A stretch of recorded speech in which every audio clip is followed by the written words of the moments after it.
Whoops. Oh. Hi there, everyone. Welcome to another Coffee with Two Coaches. I'm Michelle Teague. And I'm Betty Novak. Welcome again. We're so glad you could join us. Uh, one of the things that Betty and I have talked about in the past is the Great Resignation. We've talked about how people are hesitant to come back into the office.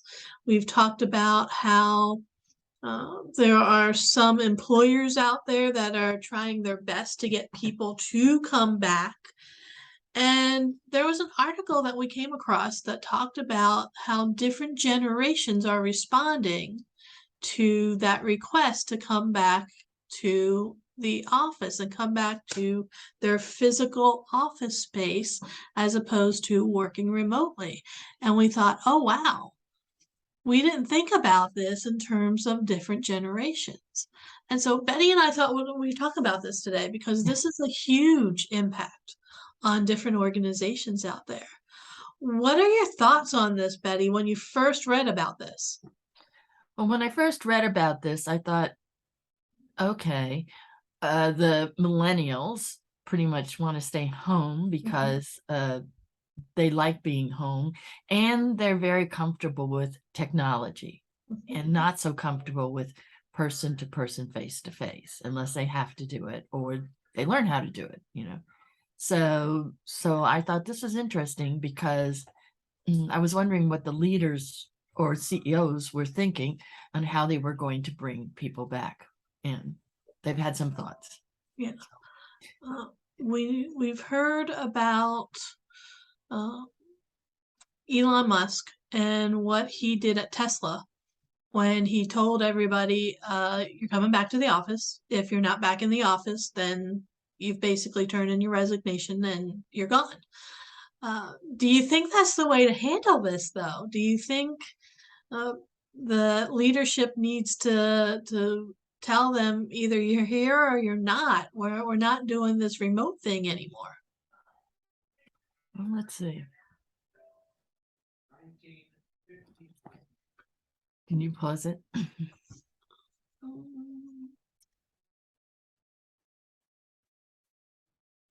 So you were talking about, trying to figure out what the CEOs are thinking and what other generations are thinking about coming back. And some CEOs are saying, well, at first, some CEOs said, "You're coming back," and that was mainly in Wall Street. Well, I didn't understand that because my sister worked on Wall Street, and then she left it and she did all of her trading at home. So I can understand because the big trading floors really don't have many people. But in other areas, people people don't want to come back to work for monetary reasons, Mhm. for that they rethought their life and their work. Mhm. So they may decide not to return, or they may decide to look elsewhere. And so the CEOs and senior leaders and business owners have a conundrum that they have to deal with right now. I agree. They're kind of stuck. Uh, there are organizations, like I said, you've got people like Elon Musk there at Tesla who have told his people, "You're coming back or you're out of here." But you also have other organizations that are being very flexible, and that's because they realize it's hard enough to find good people these days. Uh, and it's even harder once you have found them to keep them. And one of the ways that they've been able to keep the people that they have is to give them the flexibility of working from home. Um, and I think it's interesting that depending on the generation that somebody comes from, will depend on how they respond to that that ability to have some flexibility in your schedule or that request to come back and stay back. Uh, Yeah, I think the baby boomers, us, well, me, are coming back because they need to come back. And that's like a return visit, because that was happening in the 90s too, or early millennium, during the early 2000s. So they're having to come back, and so to fill the gaps that were there. But in some cases there aren't so many gaps because some of the companies are downsizing, right sizing, and actually some are going out of business. Now we're talking about the X and Y's. Yeah. I'm part of X, and for us, we're kind of caught in the middle right now. We've got a lot of family responsibilities, both taking care of parents and grandparents who are getting up there in years, and then taking care of our own children, sometimes grandchildren, depending on where they are in the timeline. And Yeah. when it comes to working from home, that can be a benefit for people when they're taking care of family members.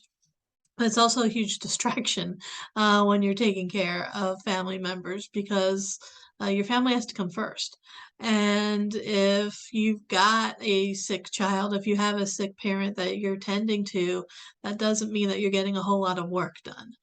And so for some of them, they're trying to balance this idea of going back to the actual workplace and how am I supposed to take care of people if I'm not there to take care of them. And that's an added uh, financial burden to them now, is paying somebody to come in and take care of people while they're at work.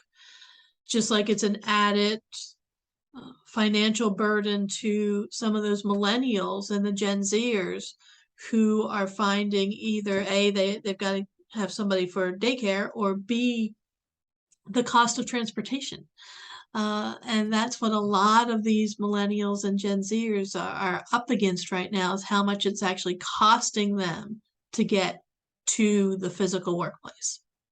Well, the last time we had a recession, nobody's calling it, not everybody's calling it a recession, there was a lot of carpooling, and that was sort of then, and in the 1990s, some in the 80s, excuse me, you started seeing the big parking lots for people to say that the railroads or the public transportation set aside for them so that they could park their car, and then somebody, their partner, would come and pick them up, and you would go alternative. I mean, in the 1970s, I actually did that working as a teacher, because I go from Atlanta. Some of us had to go from Atlanta all the way out to Gwinnett County. And so there were 3 of us teachers, sometimes 4, packed into a little car going out. And it was cramped, but it was fun. And then we would go back. So that can be a pain. Yeah, I can. But it can be good, because you can socialize with somebody that you get yourself back into it. Well, and the other thing about ride sharing like that and commuting and carpooling together is it gives you an opportunity to work on things because you don't have to drive. If you take turns driving, then when you're not driving, you can do other things. You can actually get work done. Like you said, you can socialize. Depending on what time of day it is, you can take a nap. There's a lot that you can do when you don't have to do the driving yourself. And you end up saving the money. You don't save the time, but at least you'll save the money when you're making that commute in with other people. The other part that we had to do is go on a train, a commuter train going into DC. And I wonder, because there were some millennials, but I wonder what the millennials are feeling about the fact that they have to take public transportation. And I guess I should answer my own question, because a lot of millennials are not buying cars. So there's the rise of Lyft and Uber. They just take their credit card and get Uber to take them where they need to go. So they're thinking differently about that. My daughter does not have a driver's license. She is part of the generation there, the millennials, who is choosing not to drive, that is choosing either public transportation or, like you said, Lyft and Uber.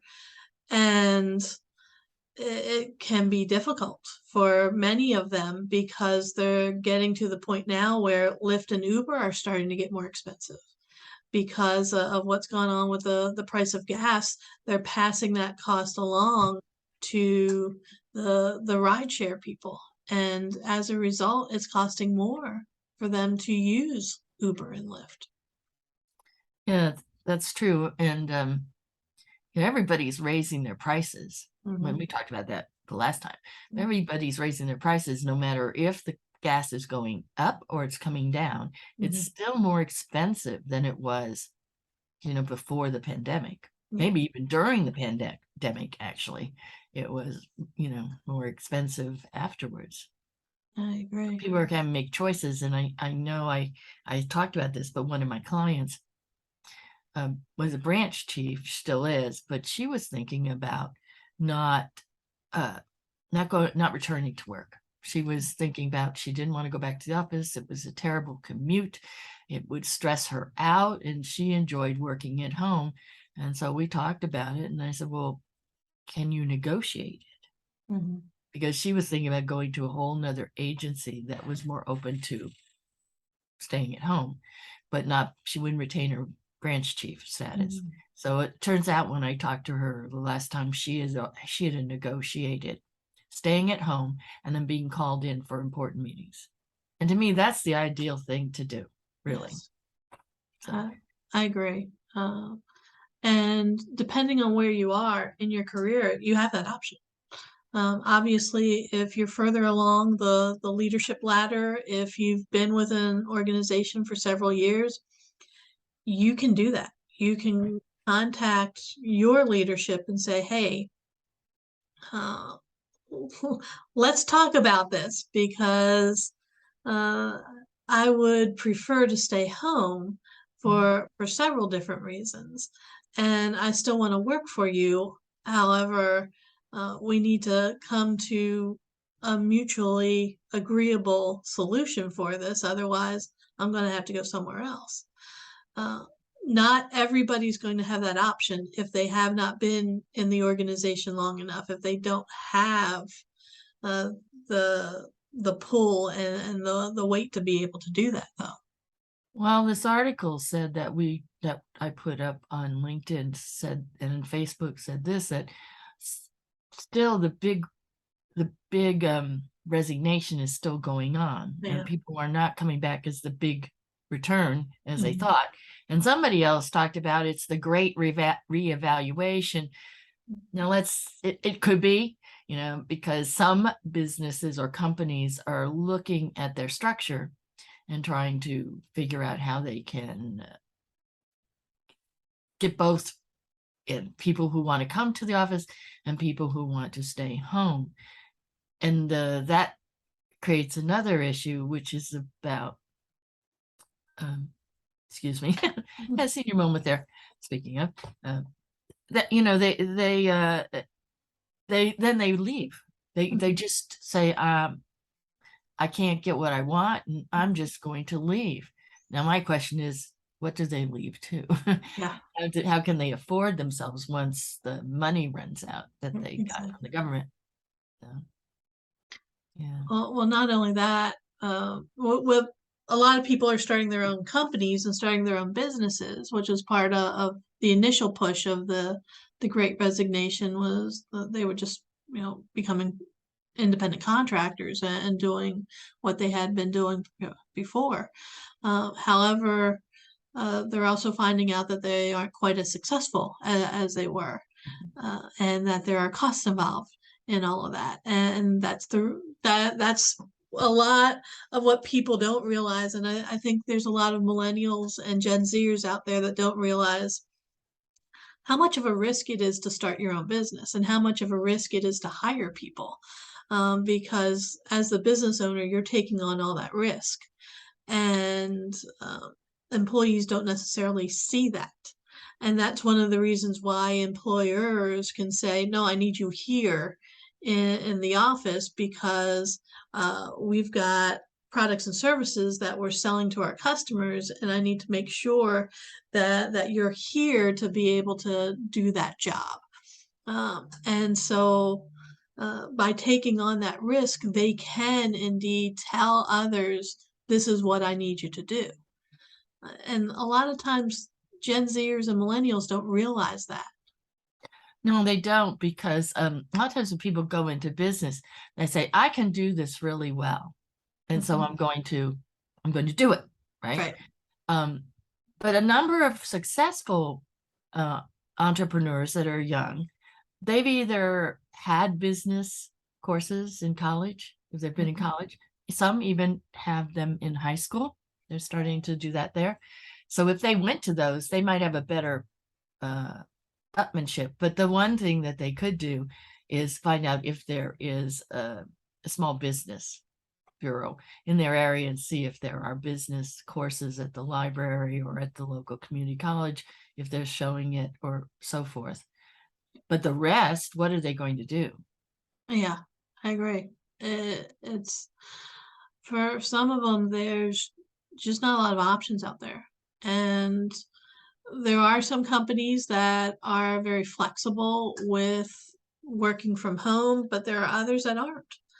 And depending on who you want to work for and how much you need to earn to be able to keep your standard of living going, uh, the reality is you may need to go back to the workplace. And if that means you need to find someplace closer to home because the commute is just too costly for you, then that's what you're going to have to do. Yeah. Yeah, you have to be creative, but Mhm. you're going to have to be clear on what it is you can do Yeah. and want to do. And then do a skill assessment? Can you do that? And some people seek out people who are career counselors, some people seek out people who are business coaches, some seek out people that are career coaches. And if you have some money, it would really behoove you to find an external person or resource to do this. And Uh, then, and even an entrepreneur business book. Um, mhm. like, Definitely. yeah. You need somebody to bounce ideas off of. You need somebody who can be a sounding board for you and who can also point you in the right direction of resources that can help you. Well, that's true. And that makes me think of something like this, is that when people are trying to look for another job or do a career change, it's not just cover letter, resume, interview, and you get hired. That's not what it is. Mhm. It has to be have a roadmap that will take you through certain steps. I mean, I looked at Martin Yates's book, Mhm. and they really helped me because he told you how to do the job search, and then another one he told you how to write the resume, another one how to interview and get your dream job. So that was really helpful at the time that I was looking. But it's really changed now. I mean, more technology. Yes. And it depends on what the millennials and the Gen Ys are doing, um, and Xers are doing, because how do they use technology? Mhm. It's mainly social for the millennials. That's So true. how do you use it?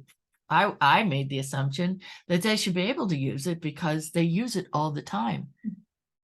But and my question is, and I can't answer that, can they use the Zoom and some of the other video conferencing uh, software to be able to market themselves, brand themselves, and be able to conduct their job search or work on finding out how they change a career, you know, on the technology, on the software that's out there, the social media, the conferences, and so forth.